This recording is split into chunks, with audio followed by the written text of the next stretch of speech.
Bonjour, bienvenue à Aime l'été. Ici Chantal Lavoie, dernière journée de la semaine. Je vous invite à vous joindre à nous tout au long de cette prochaine heure. Ce sera très dynamique puisque Nathalie Barrette et moi serons très bien entourés, des invités qui ont plein de choses à raconter et à partager. Ce sera une occasion de parler de chant et de chant choral tout particulièrement.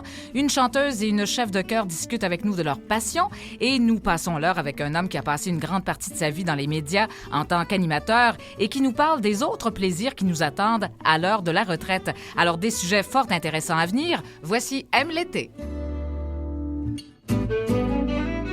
Et c'est vendredi, on prévoit bien s'amuser d'ici 13h. On aura avec nous en studio la chanteuse Domenica Merola, une femme qui mène une belle carrière en tant qu'autrice, compositrice, interprète et pianiste. Elle revient d'une tournée en Europe. Ce n'est pas sa première. Lors de ses tournées présentées, tant à l'étranger qu'ici au Québec, elle est souvent accompagnée par des chœurs ou des chorales. Alors, nous avons justement demandé à la chef de chœur, Roselyne Blain, de venir nous parler aussi de son métier et de sa passion surtout.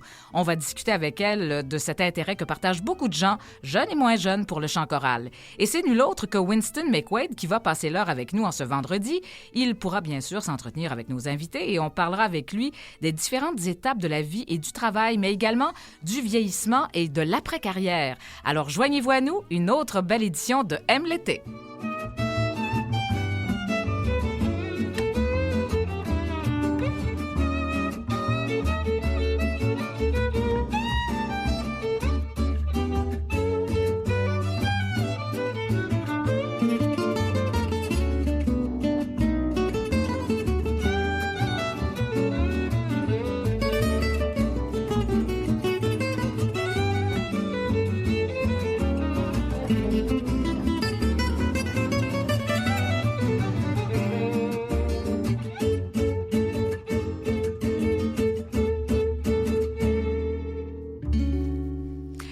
Nathalie, bonjour. Bonjour. On aime nos vendredis, hein? Ouais. Pas juste parce que c'est la fin de la semaine et puis pas juste parce que c'est la fin de semaine qui s'en vient, mais parce qu'il y a quelque chose de festif dans l'air. On a toujours avec nous un invité spécial et c'est Winston McQuaid aujourd'hui. Bonjour, Chantal, bonjour. Oui. Comment Nathalie vas-tu? Ça va bien. Je suis particulièrement heureuse aujourd'hui de te recevoir, Winston. Je te tutoie parce qu'on a travaillé ensemble, mais pour moi, ça a été quelque chose de... Écoute, sa présence, sa générosité, son sourire à Winston, je l'aime. Parce que vous avez travaillé ensemble, les deux. Oui, effectivement. Sur un Puis projet. dans un joli projet qui malheureusement a été abandonné en cours de route, mais qui devrait, en principe, on devrait y faire la place. C'est-à-dire cette espèce d'échange interculturel entre différentes générations qui regardent la même chose, mais qui ont soit différentes opinions, Un autre regard. Un autre regard sur la chose. Et très souvent, c'est très, très positif parce qu'on s'apporte Absolument. quelque chose l'un et Mutuellement, l'autre.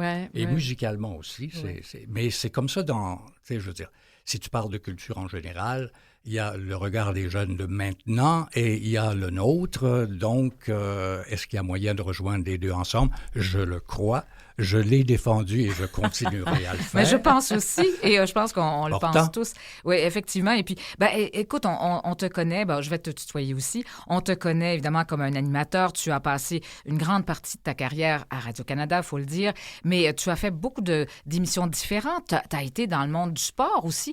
Tu as animé les Jeux olympiques d'été également à plusieurs reprises. J'ai toujours cru que c'était possible de marier ces deux choses qui semblent diamétralement opposées pour la plupart des gens, les sports et la culture. Alors qu'il y a plein de sportifs qui sont d'ardents passionnés de culture d'une façon ou d'une autre, et vice-versa. Il y a des gens qui sont dans le milieu. Je me rappelle avoir couru un marathon avec Pierre Calvé, qui et qui, lui, fumait un paquet de gitanes par jour et qui m'a devancé d'à peu près un demi-kilomètre à la fin du marathon. Ouais. Et j'étais en admiration devant autant de prouesses sportives, mais en même temps, c'est Pierre Calvé. Ben oui, c'est un artiste. Pierre Calvé, c'est un artiste. C'était à l'époque aussi important que Robert Charlebois. Exactement. C'est bon, que toute la bande qu'on appelait chansonniers des chansonniers à l'époque.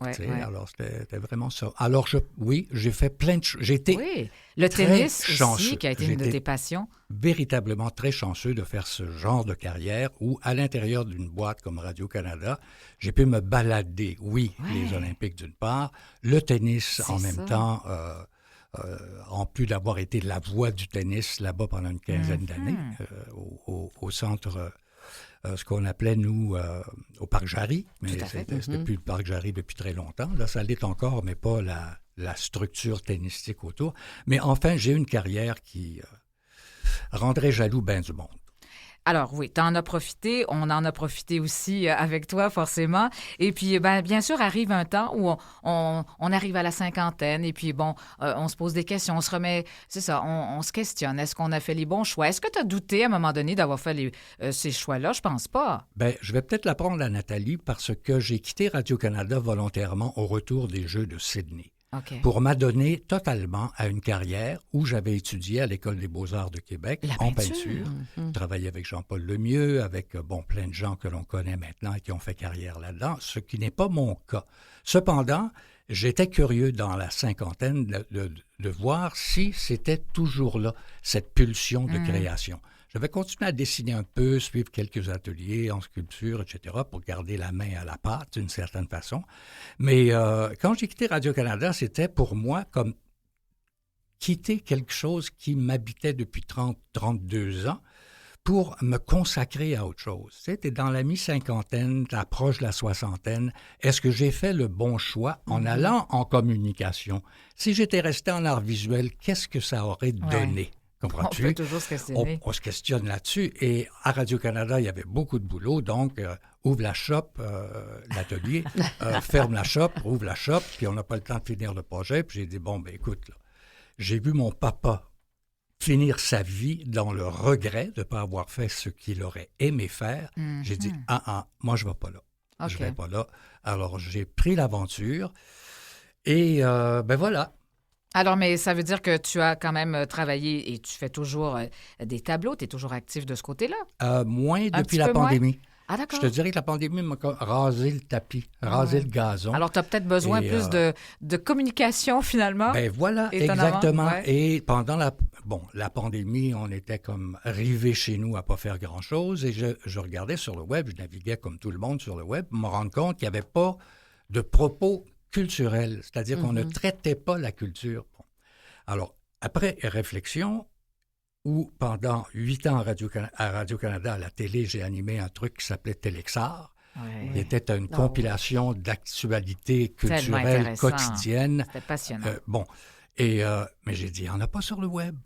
Alors, j'ai modifié l'idée au départ de Télexar pour en faire une vidéo, si on veut, web.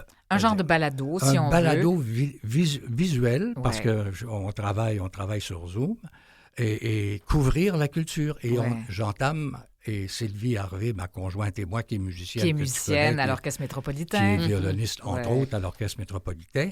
Alors, on entame une 4e saison. Incroyable. De le culturel D'autant plus 2.0. qu'avec la pandémie, ce qui est arrivé, c'est que, évidemment, toi, tu suis l'univers de la musique classique, très, très engagé de ce côté-là. Tu as été même au conseil d'administration de l'Orchestre symphonique de Laval, que tu as quitté, je pense, quand même assez récemment, en 2022. Ouais, mais tu as toujours été, et puis ta conjointe, comme tu dis, qui est violoniste aussi, alors au sein de l'Orchestre Métropolitain, mais aussi au sein de l'Orchestre symphonique de Laval, mais bien d'autres orchestres également.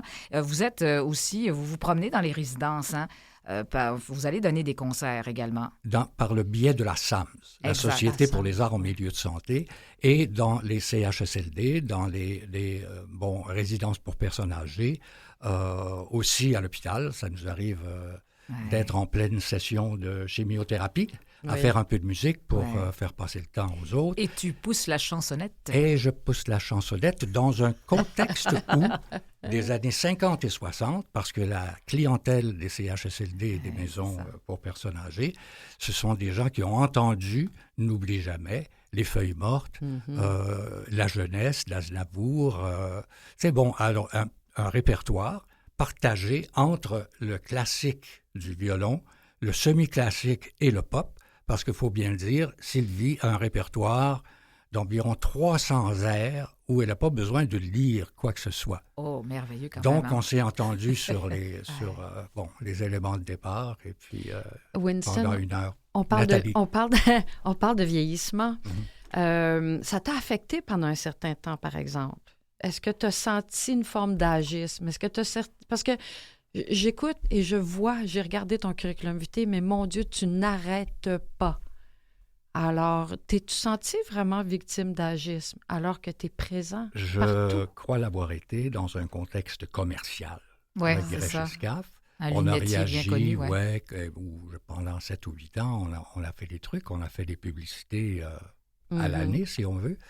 Et là, mais il y a eu une réaction à ça. Et il y a eu une prise de conscience, il y a eu une prise de parole aussi à ce propos-là. Mhm. Et l'agisme, c'est insinueux. Là. Tu sais, je veux dire, ça rentre par des pores à des places ou dans des portes ou des fenêtres qu'on n'attend pas. C'est tellement ancré dans notre culture, tu sais, que c'est difficile de s'en défaire.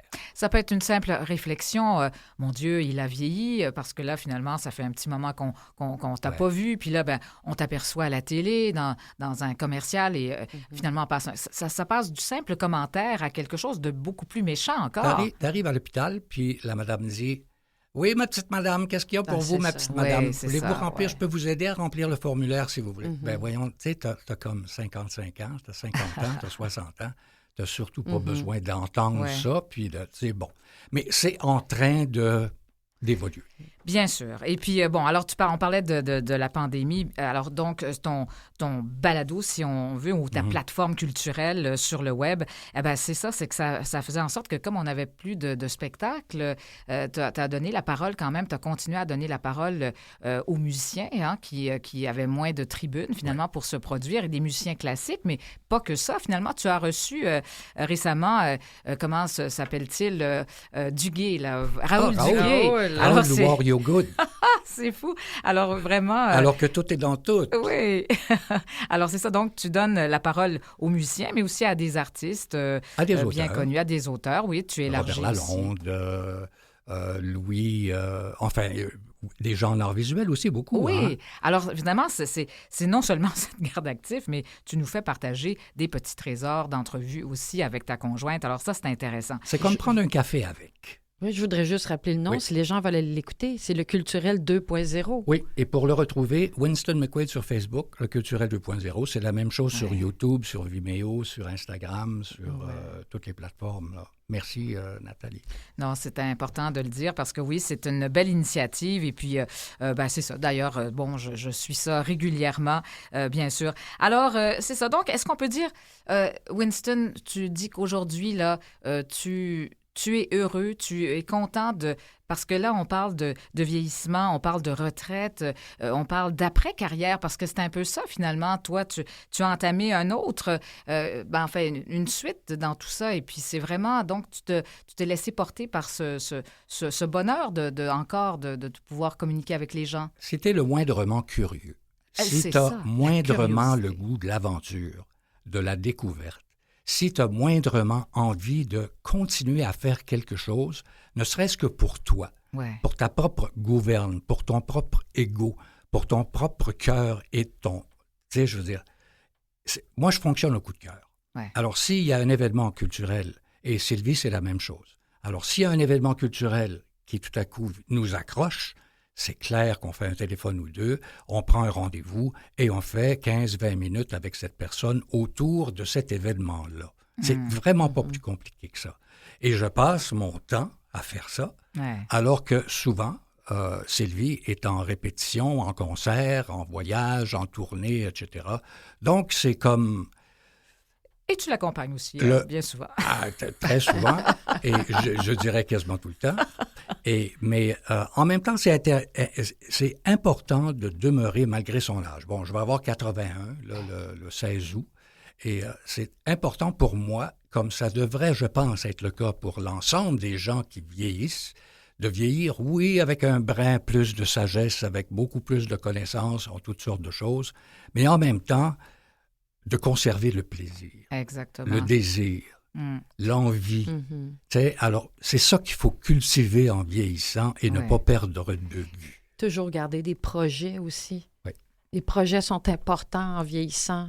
En fait, peu importe l'âge qu'on a, les projets nous tiennent en vie. C'est stimulant. C'est stimulant, je veux dire, on est des artistes, là. On ne se le cache pas, là. On est des artistes autour de la table. Il va s'en ajouter 2 autres tout à l'heure. Et il y a, chez nous, des, comment dire, des vibes. Le mot est en anglais, là. Mais il y a cette force de création qui nous habite. Et souvent, ça nous fait prendre toutes sortes de décisions. Des bonnes, des moins bonnes, des excellentes, et tu sais, bon, et ça va comme la vie. Tu sais, tout n'est pas tellement rose, là, tu sais, je veux dire. Côté santé, j'ai beau avoir 80, mais j'ai passé 3 cancers. D'ailleurs, c'est ça, tu es un porte-parole aussi, tu t'engages dans des causes, notamment Procure, là, cet organisme pour le cancer de la prostate. Alors, vraiment, tu es très impliqué aussi là-dedans. Donc, puis, en fait, communiquer aussi, sensibiliser les gens aux bonnes habitudes de vie en vieillissant, c'est très important, c'est fondamental pour un beau vieillissement aussi. Alors, écoute, on s'arrête, nous, le temps d'une petite pause, là, et puis on retrouve Roselyne Blain qui va nous parler du chant choral. Alors ça aussi, tu es sensible à ça, mon cher Winston. Absolument. Alors, on y revient.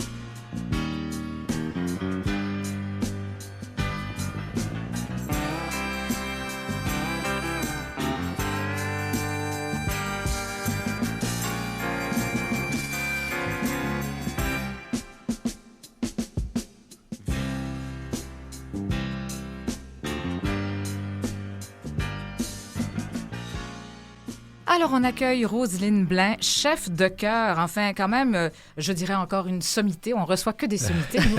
Alors, bonjour, Roselyne.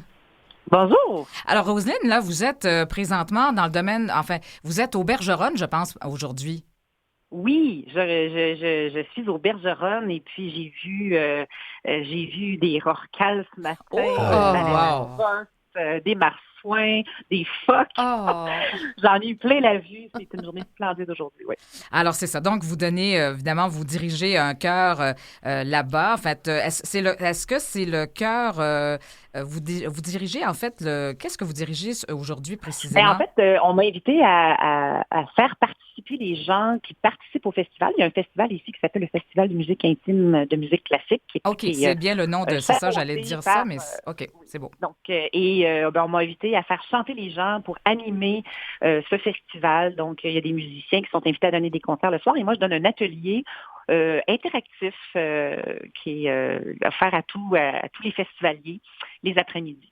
Parce qu'aussi, vous étiez à Charlevoix, au domaine Forget notamment, pour donner, bien sûr, de la formation comme chef de chœur. Oui, c'est ça. Ben ça va être au mois d'août. J'y étais en août dernier. Donc, on m'a invité à diriger le stage de chant choral qui se déroule là-bas en août. Et j'y retourne cette année avec de nouveaux stagiaires, un nouveau programme. Et le but étant de faire vivre aux gens dans un contexte où il y a beaucoup de jeunes professionnels qui s'en viennent se former au domaine Forget. Et c'est un endroit magnifique. Et on travaille une œuvre en particulier et on l'offre en concert à la fin de cette semaine-là, devant public également dans la petite église toute charmante de Saint-Irénée. Ouais. Bon. Oui, alors Nathalie, justement, en fait, Winston est avec moi. Vous savez, Winston McQuaid, qui s'intéresse beaucoup à la musique classique, le chant choral. Alors, c'est vraiment, on est dans le même élément, là. Alors, on va se retrouver peut-être au domaine Forget, qui est un lieu absolument magique, qui est un lieu... écoute, si j'avais à choisir une salle de concert au Québec qui est exceptionnelle, oui, il y a la Maison symphonique, c'est clair. Il y en a d'autres aussi. Mais je dois dire que la salle du domaine est absolument magnifique sur le plan sonore. C'est vraiment très, très oui, c'est extraordinaire. C'est une véritable chance d'avoir des une salle comme ça au Québec. Et puis, ça mérite une visite. Là. Je trouve que les gens pourraient aller encore plus au Domaine Sauvager, écouter des concerts, parce que c'est une académie, mais c'est aussi un festival. Donc, il y a des musiciens qui se produisent là. Tout à fait. Là, au moment où j'y serai, il y aura les Violons du Roi qui seront là. Donc, il y a des concerts extraordinaires. Et à l'Orchestre métropolitain qui va être là à côté du 23 pour présenter 2 concerts. Il y a l'Orchestre métropolitain qui va être sur place à compter du 23 pour présenter 2 concerts. Mais en fait, vous avez collaboré avec tous ces grands orchestres, mais en fait, vous dirigez beaucoup de chœurs, Roselyne, et ça depuis longtemps. Vous avez quand même, vous êtes encore toute jeune, mais vous avez une longue carrière dans le domaine. Et bon, le chant choral, c'est rassembleur, c'est libérateur à la fois. On dit qu'il y a quand même plus de 130 000 jeunes et moins jeunes qui pratiquent le chant choral au Québec. Et il y a peut-être jusqu'à 3 000 chorales au Québec. C'est quand même quelque chose. On parle de, que ce soit des chorales d'école, des chorales plus professionnelles, mais évidemment, il y a toutes sortes. Il y a les municipalités qui ont des chœurs de chant. Moi-même, j'ai fait partie au cégep du chœur de Sainte-Thérèse.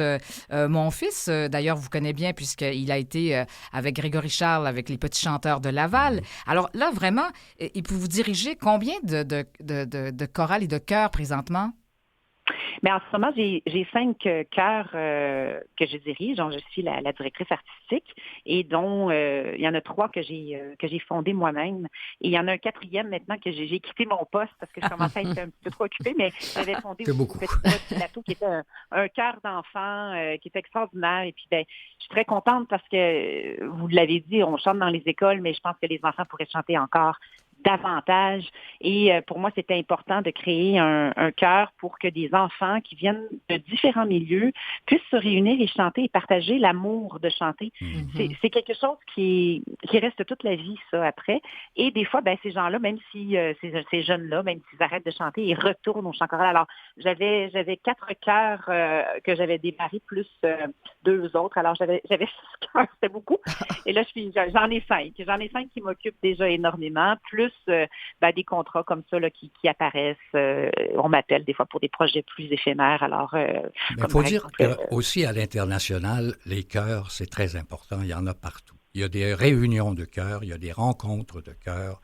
Il y a des festivals de chœurs un peu partout sur la planète. D'ailleurs, Roselyne, on va parler avec Dominica Merola, qui a beaucoup l'occasion en tant que chanteuse. Elle se produit souvent avec piano et tout, mais elle est souvent accompagnée, elle fait des tournées en Europe et même en Asie, et puis elle est souvent accompagnée de chœurs, de chorales. Alors, vraiment, c'est très, très, très dynamique au Québec. Et, il y a eu des festivals chorales, bien sûr. On se souviendra de Grégory Charles qui avait parti le sien. Il y a eu plein de chœurs, ce soit des chœurs de garçons, des chœurs mixtes, des chœurs de filles. Enfin, il y en a de toutes les sortes. Et on s'est parlé l'autre jour au téléphone, je vous parlais aussi de chœurs inclusifs. En Europe, on voit ça maintenant, des gens qui sont en situation de handicap qui chantent dans des chœurs. Et vous avez presque une figure, en fait, Roselyne, je m'excuse, je parle beaucoup, mais vous avez presque une figure maternelle, en quelque sorte. Le chef de chœur, là, c'est quelqu'un qui a une grande influence sur les jeunes, notamment. Oui. Quand on plonge dans cet univers-là, on se doute pas de ce qu'on peut apporter. Je pense que c'est comme les enseignants. Hein. Il y a quelque chose premièrement, il y a quelque chose de très, très, très pédagogique dans tout ça. Moi, j'ai toujours dans la tête, premièrement, je travaille avec le milieu. Je travaille un petit peu avec les professionnels, mais je travaille davantage avec le milieu amateur. Donc, ce sont des gens ou des jeunes qui vont à l'école le jour, qui viennent répéter le soir ou la fin de semaine. Même chose avec les adultes. Donc, quand on arrive devant ces gens-là, on est là. Ma première chose, c'est je suis là pour leur faire du bien. Les gens viennent de faire de la musique pour chercher quelque chose qui leur fait du bien. Alors, forcément, il y a peut-être... puis moi, je suis une maman aussi de 4 garçons. Alors, naturellement, il y a peut-être quelque chose de dimension maternelle qui prend le dessus, mais je me suis rendu compte de ça au fil du temps. Puis, faut pas pour me lancer des fleurs, parce que je pense que c'est quelque chose qui travaille avec des enfants. Non, mais tu as le droit, tu as le droit de t'envoyer des fleurs, parce que ça passe rarement. Le plateau de fleurs passe rarement, trop rapidement.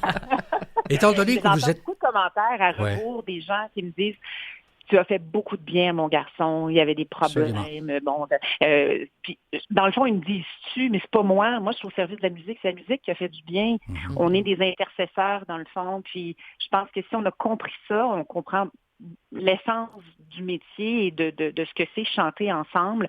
Peu importe le niveau du chœur, peu importe même le niveau du chef, en fait, je pense que c'est l'essence, elle est là.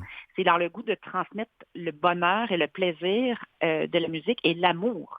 L'amour de la musique, tu peux pas être un artiste. Puisque tu es déjà au Bergeron, et qu'entre Bergeron et Montréal, où nous sommes en ce moment, il y a Québec. Et à Québec, il y a une personne que je salue, à qui je donne un grand coup de chapeau, c'est François Provencher. François Provencher qui a passé sa vie à s'occuper de chœurs, à monter des chœurs et à préparer des événements aussi qui permettraient à des chorales, à plusieurs chorales de venir, par exemple, au Palais Montcalm, donner 2 jours de récital avec grand succès, les salles pleines. Alors, est-ce que ce François Provencher a été pour vous quelqu'un de marquant? Ben, en fait, moi, je connais le nom de François Provencher, mais je vais vous dire une chose assez particulière, c'est que les gens de Montréal et les gens de Québec ne se connaissent pas. C'est ça. Donc, non, j'ai pas eu la chance de côtoyer de près cette personne, mais je me permets de dire que les influences des gens qui passent avant nous sont très, très, très importantes et je trouve qu'elles devraient être reconnues davantage. Et c'est la raison pour laquelle, quand j'ai dirigé le Chœur national des jeunes du Canada, le programme que j'ai concocté, je l'ai appelé Héritage. Et je trouvais que c'était important de montrer aux jeunes, parce que ce sont des jeunes entre 19 et 26 ans, qu'il y a des choses qu'on vit quand on a 20 ans, on ne sait pas que ça nous marque. Mais elles nous habitent toute notre vie, des rencontres, du répertoire en particulier, une pièce en particulier qu'on a chantée dans un tel esprit ou un moment de notre vie en particulier.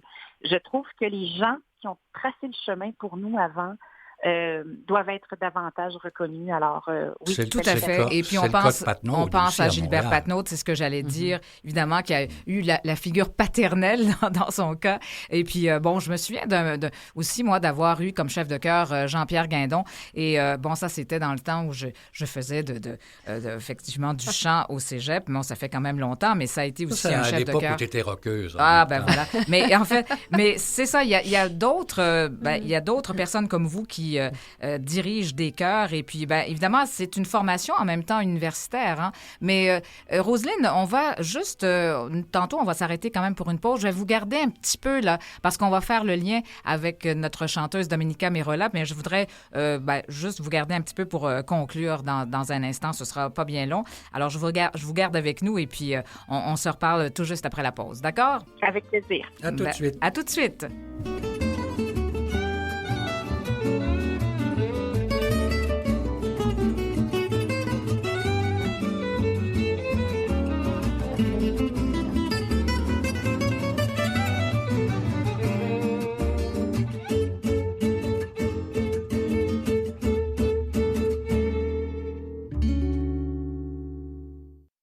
Vous écoutez Aime l'été.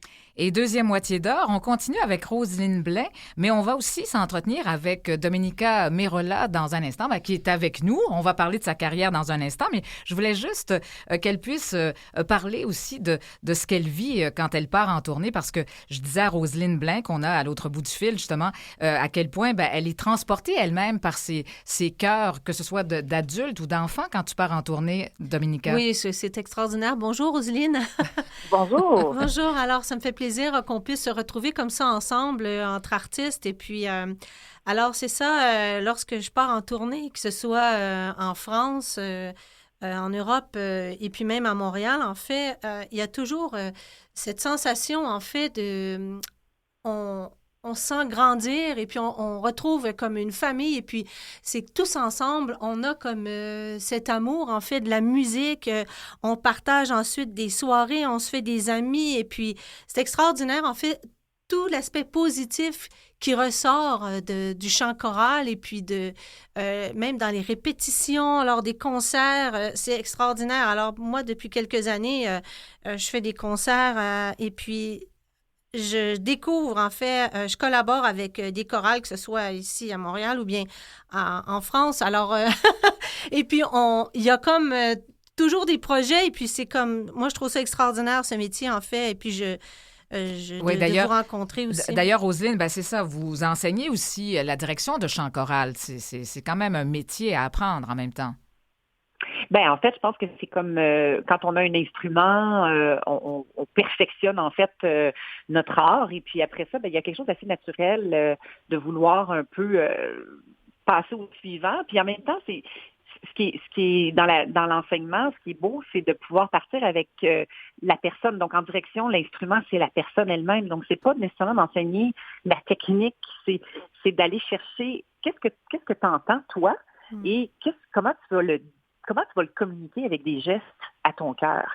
Alors, c'est quelque chose qui s'apprend, je pense, à juste observer soi-même comment on travaille nous-mêmes. Et puis après ça, c'est d'encourager les gens à aller au bout de ce qu'ils entendent. Hein. D'ailleurs, aussi, vous mettez à l'avant-plan, c'est de trouver le répertoire, de mettre à l'avant-plan aussi des compositeurs plus actuels. Là, et on pense à Eric Whittaker, on pense à Dan Forrest, mais évidemment, il y en a ici des gens qui composent aussi pour le chant choral. Alors, c'est de mettre de l'avant ces compositeurs-là. Et également, vous pouvez même faire des arrangements. On sait que, Gilbert Patnaud faisait régulièrement des arrangements aussi pour le chœur. Mais en fait, on dirait que, vous savez, les films aussi, le cinéma a mis quand même de belles histoires de chœur aussi. On pense aux choristes, hein, on pense au film de François Girard, également le virtuose. En fait, ça s'appelait, je pense, La Leçon ici au Québec. Mais enfin, alors de belles histoires avec, vous savez, ce film avec Dustin Hoffman. Alors évidemment, ça se communique et puis vous êtes un bourreau de travail. Donc, je sais que, Roselyne, vous êtes bien occupée. Alors, en tout cas, on va vous suivre dans votre carrière. C'est aussi, si tu permets, j'aimerais, Chantal, quand on regarde, prenons l'exemple des petits chanteurs du Mont-Royal, le nombre de personnes, de ces jeunes-là, qui sont restés dans le métier et qui se sont spécialisés. Je pense à Quartum, par exemple. Toute la gang était là ensemble, comprends-tu? Mais il y a des gens qui sont passés par là. Il y a des pianistes, il y a des solistes, tu sais. Alors, c'est comme une étape de base. Hein? On a beau connaître la musique, lire la musique et tout ça, mais qu'est-ce que c'est que d'être un artiste sur une scène à présenter une œuvre qui va faire pleurer les gens ou qui va égayer la foule, si on veut. Ouais. C'est un art en soi. C'est un art. Et puis quand on pense qu'il y a plus de 130 000 jeunes et moins jeunes qui pratiquent le chant choral, alors ça fait bien du monde qui ont besoin de chanter aussi. Pas besoin d'une voix non plus extraordinaire. Il suffit de chanter juste, hein, Roselyne? Oui, absolument. Puis moi, ce que j'aurais envie de rajouter au propos de M. McQuaid, c'est que il ne faut pas oublier non plus que les gens qui viennent écouter les concerts aussi, ça fait du public. Et ces gens-là s'éduquent à la musique. Et ensuite, c'est eux qui vont aller entendre des concerts d'orchestre symphonique. Et les choristes aussi deviennent à leur tour du public. Alors, c'est important de reconnaître le chant choral à sa juste mesure parce que ça a des répercussions qui sont dures à déclamer, mais elles sont là, elles sont énormes. Moi, j'ai des garçons qui ont fait les petits chanteurs du Mont-Royal et ils sont pas nécessairement musiciens aujourd'hui, mais ils ont une sensibilité, ils vont aller au concert, ils savent ce que c'est la vie d'artiste, ils peuvent comprendre un petit peu plus ce qui se passe. Alors, ça a des répercussions immenses. Alors, moi, je trouve que... Et puis, en même temps, c'est ce besoin non seulement de chanter, mais en plus de socialiser. Alors, c'est vraiment... Merci, Roselyne Blain, d'avoir pris ce temps pour nous en parler. Et puis, évidemment, on ne peut pas décrire tout ce que vous faites, mais vous le faites bien, en tout cas. Vous le faites bien. Je vous remercie beaucoup de m'avoir invité et puis je vous souhaite une belle fin d'émission. Merci. Au revoir. Merci, Roselyne.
reconnu, bien sûr, cette pièce de Leonard Cohen, mais Oui. bien avant, on a eu d'autres extraits de ta belle voix, Dominica Merola, avec qui on va jaser, avec Winston McQuaid, Nathalie Barrette.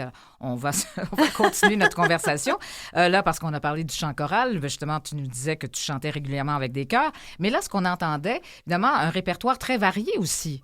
En fait, oui, on a commencé avec le Lacrimosa, le Requiem de Mozart, où j'avais été invitée à chanter à l'église Saint-Jean-Marché à Troyes, la ville natale de Marguerite Bourgeois. J'avais été invitée pour le 400e anniversaire de Marguerite Bourgeois.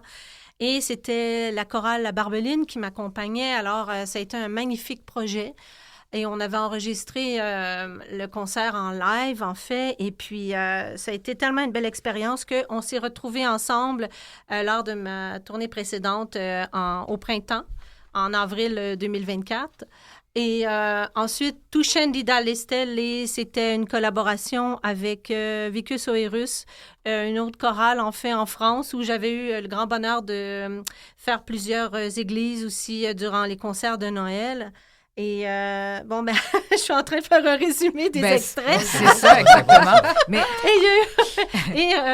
ce qu'on a entendu, Je chante les mots de la vie, ben ça, c'était une de mes compositions, puis accompagnée par l'orchestre à cordes du Conservatoire de Laval à l'Espace Mayenne. Pas Laval ici, mais le Laval en France, D'accord. alors à la salle Barbara Hendricks. Alors, fait, bref, parce qu'il y a au moins 3 albums. Bon, attends. J'en ai 4. 4 maintenant. Oui, c'est OK, ça, exact. d'accord. Et des collaborations Des aussi. collaborations. C'est en retard, Chantal. Je le sais, mais je peux pas tout savoir. Mais elle est Non, là. elle n'est pas en Je retard. Au blague, je contraire, blague. elle se tient vraiment au courant. Elle est là pour me corriger, justement. Et puis, c'est ça. D'ailleurs, bon, cette passion pour la musique, ben, elle vient notamment,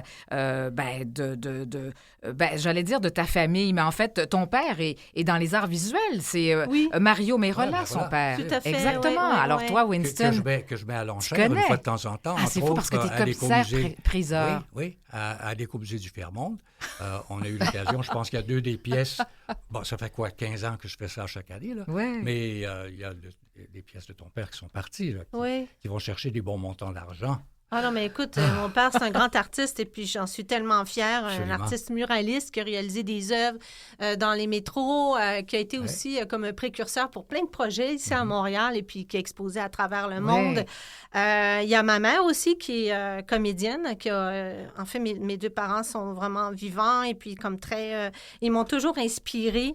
Il y a ma tante Colette qui a été une chanteuse lyrique et puis c'est elle qui m'a donné, en fait, le coup de foudre de le feu chanter sacré. Ma à tante. l'âge... Oui, tante Colette, Colette Merola, la sœur de mon père. Alors, à l'âge de 5 ans, lorsque j'ai entendu Carmen, elle amenait toujours des disques tous les dimanches. C'était comme une fête chez nous. Mon père sortait la trompette et il y avait un piano dans le salon. Alors...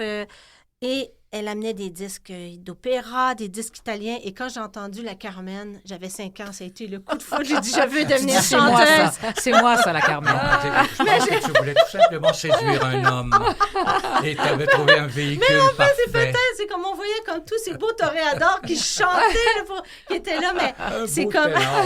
Alors, donc, tout a commencé avec Colette. On a tous une tante Colette. Ben, Moi-même, j'en ai une. Je l'ai dit cette semaine, c'est important d'amener les jeunes, amener nos enfants, Ben oui. écouter et comprends. voir ces spectacles-là pour semer justement ce que vous avez vécu. Là. Ben oui, à tout 5 à ans, fait. cette flamme-là. Ben, je veux dire, Carmen, souffler bon, tout le sur monde cette connaît flamme-là. Carmen de Bizet, mais c'est parce Ouais. que c'est rythmé, enjoué, il y a du tango, il y a de la passion, de l'amour, et puis c'est Puis il y a comme... du drame. Ah oui, tout à fait. Il y a Ouais. toujours des drames dans les opéras. Et puis, mais en fait, tes albums, les titres Appassionata, Bohémienne de cœur, en fait, tu sais, ça définit bien Dominica, finalement, quand on la connaît, quand on la Je suis voit. très Merci. curieux. Tu écris également, tu composes. Oui, je compose Et, la musique. j'ai une de mes amies qui est chanteuse, tu vois, Rose, et puis la grande, voyons. Pas Rose Nagar. Oui, Rose Nagar. Tremblay. Qui, Oui, que nous allons sans doute recevoir. J'espère, parce que oui, puis elle compose. Ah bon? Elle a un répertoire, elle s'accompagne, elle est aussi guitariste. Et je trouve que c'est important que des gens qui sont des solistes et qui travaillent avec des orchestres aient ce réflexe d'écrire, Ouais. tu sais, de C'est une s'identifier richesse. Oui, en fait, davantage Ouais. et de se c'est vrai. révéler finalement. Ben, tout à fait. En fait, c'est que au départ, avant de chanter, j'ai été musicienne. j'ai étudié le piano parce qu'à l'âge de 5 ans, je voulais tout de suite chanter. Et puis, on me disait, dans le milieu classique, une voix à l'âge de 5 ans, on ne veut pas comme la briser avec plein de vocalises. Il faut que ce soit une voix naturelle. Alors, on m'a dit, un piano dans le salon, tu vas commencer tes études au piano. Et puis, je me suis installée, puis j'adorais ça, finalement. Tu aimais ça dès le départ? Oui, j'ai aimé ça. Je m'installais toute seule. Je travaillais 1 heure par jour, 1h30 à l'âge de 5 ans. Et puis, j'ai poursuivi. Bon, puis je dévorais mes livres de solfège. Écoute, je lisais dans toutes les clés, clé d'ut, clé do, clé de fa, clé comme ça. Habituellement, là, je veux dire, ça, mais puis ça a été... étudié à Vincent Oui, d'Indy, tout à bien fait, sûr. Donc, exactement. tu as suivi une véritable formation. Et bien sûr que tu, donc, autrice, compositrice, interprète, pianiste. Alors, vraiment, tu as tout. Puis, tu as tous les talents. Mais j'ai pas tous les talents, mais c'est la musique au départ. J'ai collaboré aussi avec plusieurs auteurs et paroliers. Ah, tout à fait. Roger Tabra, notamment. Oui. Et il y a eu Pierre Huet aussi. On a fait une pièce ensemble, Les mots tressés. Marc Chabot, et puis des auteurs paroliers français aussi. Sandrine Roy, et puis donc... Michel Drucker, d'ailleurs, on parle de la France, disait de toi que tu as une des plus belles voix, tu es une des plus belles voix du Québec. Ah, ben quand écoute, même. Mais il faut faire attention. C'est un homme Drucker très a déjà sympathique. dit la même chose de moi. C'est vrai, ça? Ah non, mais une voix radiophonique, il n'a pas parlé peut-être de la voix chantée. Exactement. Bon, c'est ça. Exactement. Mais c'est vrai, il avait raison. C'est trop drôle. Dis donc, Dominica, tu es aussi allée en tournée en Asie. Oui. Tu as chanté d'ailleurs avec une cantatrice taïwanaise, dis-je bien. Ching Wei-Kuo. Oui, alors là, je n'osais pas dire son nom, c'est sûr, je n'allais pas m'aventurer. Mais en fait, comment ça s'est passé en Asie? Est-ce qu'il y a des différences marquées dans l'accueil? Ou... Écoute, en fait, c'est à Taïwan où j'ai été invitée. Et Taïwan, c'est une île, en fait, qui est autonome, libre, indépendante. Et puis, c'est ce qui m'attirait aussi d'aller à Taïwan. Parce qu'avec tout ce qu'ils ont vécu, je veux dire, récemment, et puis ils sont toujours comme sur un fil, alors avec toutes au niveau politique et tout ça. Mais je trouve que c'était une aventure pour moi de traverser, en fait, l'océan en 24 heures en avion et puis d'aller chanter. Ça faisait 3 ans qu'on préparait ce projet, Ching-Wei et moi-même. En fait, ça a été le départ avec Laisse-toi bercer, une de mes compositions, qui est née pendant la pandémie. Ching m'avait dit, elle m'appelle Mimi, là, mais parce qu'au départ, on était 2 grandes amies, on s'était rencontrées à Montréal. Ching-Wei avait vécu à Montréal quelques années, puis ensuite, elle s'est retrouvée à Taïwan. Alors, on s'était dit, bon, c'est la pandémie, on va faire quelque chose ensemble. On pourrait faire ça avec un cellulaire. Ben, j'ai dit, Ching, avec un cellulaire, j'ai dit, ça va pas rester longtemps. J'ai dit, j'ai engagé un réalisateur, en fait. C'est mieux, oui. Et puis, sur une de mes chansons, Laisse-toi bercer, des paroles d'Isabelle Lavoie. Et puis, j'ai proposé à Ching d'écrire quelques phrases en mandarin qu'elle a chantées dans sa langue. Et pendant la pandémie, on ne pouvait pas aller tellement loin. J'habite dans le quartier Annecy, qui est la rivière des Prairies. Alors, on parlait d'océan, on parlait de distance. Alors, j'ai chanté...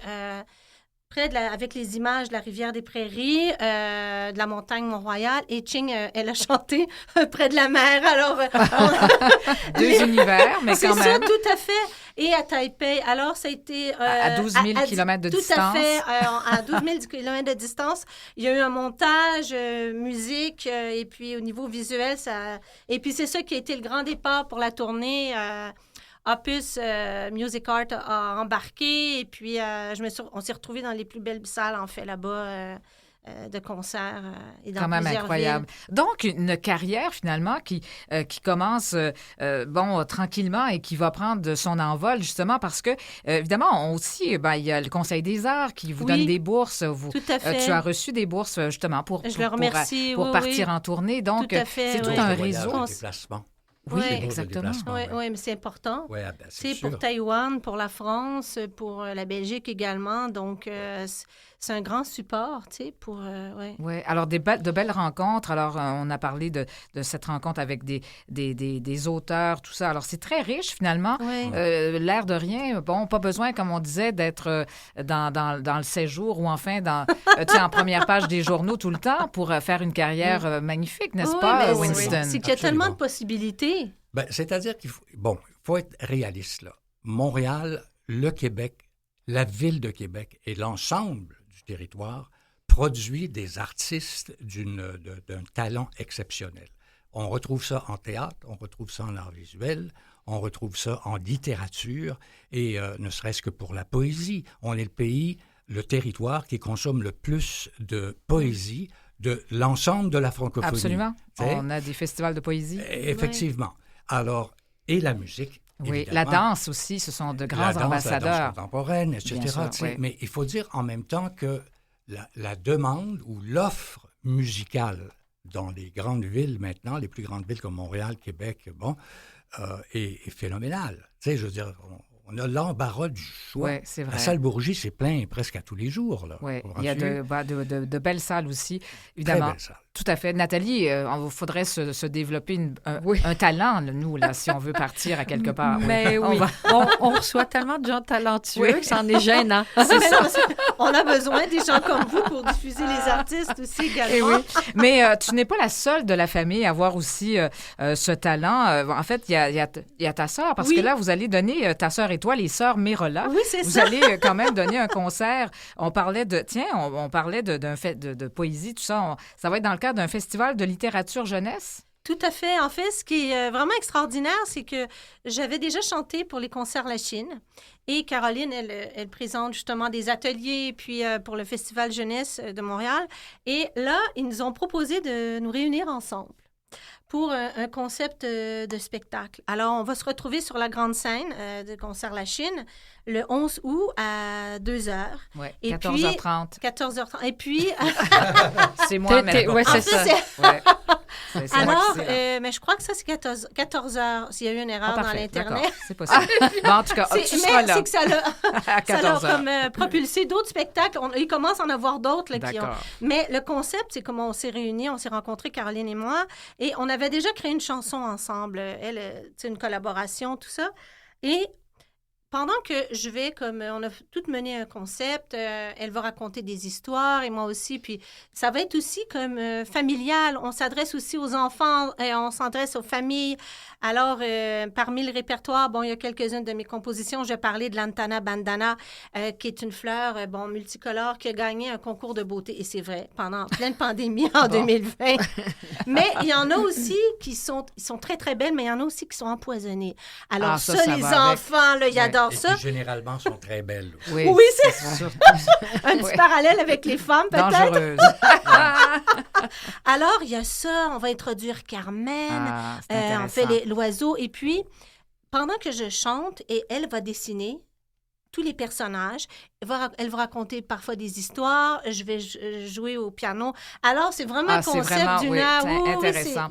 Dominica, c'est vraiment un plaisir de t'avoir accueilli écoute, c'est tellement réciproque. Merci, Chantal. Et on va sur ton site, Dominica Merola. On aura tous les détails, ton agenda, évidemment, les prochains spectacles à venir. Ah ben, écoute, ça a été un bonheur de se retrouver avec Weston McQuaid. Merci beaucoup. Nathalie Barrière. Merci. Et merci Chantal. On fait un très beau concept d'émission. Merci. Alors, au plaisir, Dominica. Mais au plaisir, puis on te suit dans ta carrière. Et je vous souhaite à tous et toutes un bel été. Merci. Pour venir voir les concerts, les spectacles. Nola Char. Ouais. On continue tantôt avec Winston.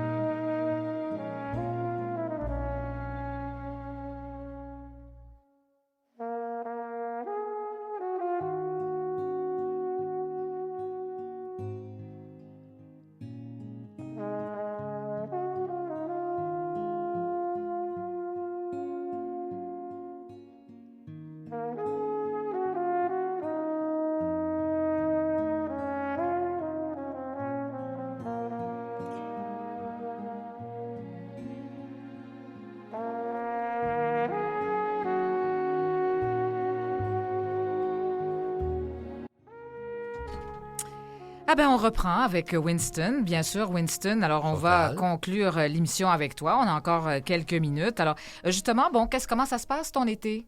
L'été se passe, je vais te dire, en déplacement.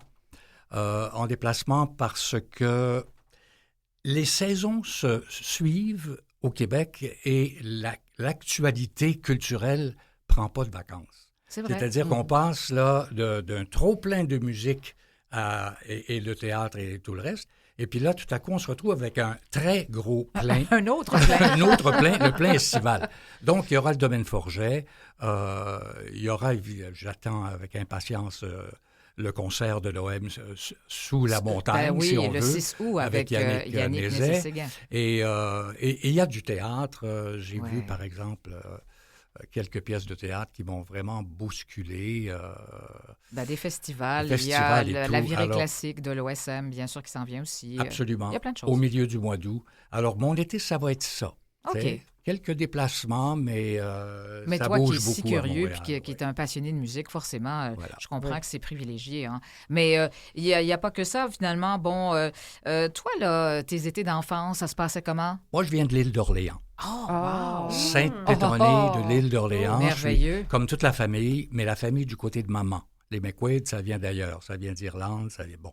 Mais à Sainte-Pétronée, écoute, toute la famille du côté de maman a été baptisée là, sa première communion là, la confirmation là, le mariage là et les funérailles là. Alors, tu sais, le cimetière de Sainte-Pétronée est garni de gourdeaux, de rhum, de tout ce qu'on voudra. Enfin, mes étés ont été absolument fabuleux. J'ai grandi, j'ai passé mes étés à l'île d'Orléans à jouer aux cow-boys et aux Indiens avec mes cousins qui étaient nombreux, à se baigner à la plage en face de l'épicerie chez Blais. Ça a été formidable. Un bel esprit familial dans un lieu vraiment unique. Alors, est-ce que tu voyais, quand tu étais jeune, passer Félix? Bien, Félix n'était pas à Lille à l'époque. Félix est relativement récent qu'il soit installé à Lille. Il y avait, par ailleurs, on entendait dire qu'il y avait un shack sur la Bâture à Saint-Pierre où il allait parfois se réfugier. Okay. Ça demeurait une légende, j'allais dire urbaine, mais une légende rurale, parce que Mais éventuellement, quand il est revenu d'Europe, il s'est fait construire une maison à Saint-Pierre. D'accord. Parce que c'est drôle, ma grand-mère avait une maison de chambre sur Sherbrooke, et puis Félix louait une maison. Pas une maison, mais une chambre, dans la maison de chambre de mes grands-parents. C'est fou. Ouais. Alors, voilà. Mais, et puis, qu'est-ce que tu as fait? Est-ce que toi, la radio, tu as commencé jeune? Est-ce que c'était un emploi d'été? Écoute, c'était un emploi de dépannage au départ. Okay. Parce que après l'École des Beaux-Arts, j'avais comme participé à un concours pour une œuvre qui serait choisie en sculpture. Et il m'est arrivé un incident la personne responsable, donc j'ai été obligé de débourser pas mal de sous par rapport à ça. Ah, OK. Alors, il y a un de mes amis qui était en radio à CKCV à Québec. Il dit, écoute, il y a un créneau qui est ouvert entre 10h et minuit. Si ça te tente, je te l'offre. Alors, ça a commencé tranquillement comme ça. J'ai fait CKCV. J'ai fait, après ça, ça a été Sherbrooke, où il y avait en somme de la télé, de la radio FM, de la radio anglophone. Mm-hmm. Donc, ça a été mon école d'une certaine façon parce que je participais à tout ça. Alors, la suite, puis après ça a été, évidemment. Alors, c'est sûr que, on va devoir se quitter très bientôt. Là, évidemment, on arrive à la fin de l'émission. Ça a été un plaisir, Winston. J'aime beaucoup la vibe de ton émission. Oui, j'aime beaucoup le sentiment, non, vraiment. Tant mieux. Il y a une liberté chez toi qui on a beaucoup de plaisir à la faire. Puis j'ai Nathalie avec moi aussi. Nathalie Barrette, c'est vraiment charmant. Et puis, on reçoit des invités tellement aussi intéressants. Dominica qui est finalement restée avec nous. Pourquoi elle allait sortir du studio? Oui, tout à fait. Elle voulait pas. Non, elle m'a regardé en voulant dire, t'es sérieuse? On n'a pas eu besoin de m'attacher à la chaise. Alors, merci, Chantal. Alors, ça a été un plaisir. Merci à toi, puis, évidemment. Merci, Nathalie. Merci. Ça a été du bonheur que de partager ce moment, cette belle heure avec vous. Et puis, nous, on sera là lundi. On reprend le collier lundi, Nathalie et moi. Et puis, on a une autre belle semaine qui s'en vient. Mais entre-temps, on va se reposer un peu, mais si possible. En tout cas, il y a plein d'activités. Alors, je vous souhaite à tous une bonne fin de semaine. Et puis, revenez-nous la semaine prochaine entre midi et 13h. Aime l'été. Au revoir.